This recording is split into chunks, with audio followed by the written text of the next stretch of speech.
Və zülmün də növləri çoxdur və ən böyüyü küfür, şirkdir. İnnə şirkə lə zulmun azim.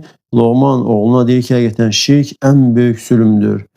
Və başqa günahlar da, hər bir günahda zülmdən pay var. Məsələn, qeybət zülmdür, nəmmamlıq zülmdən pay var. Böhtan atmaq, yalan, insanlarla pis davranmaq, insanlara ticarətdə kələkbazlıq etmək və s.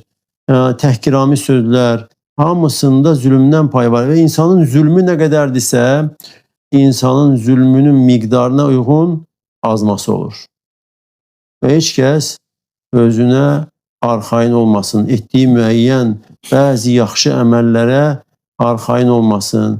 Çünki Allah Teala'nın vədi, sözü haqdır və Allahla kimisə arasında bir qohumluq yoxdur ki, kimsə desin ki, mən sabit qalacam.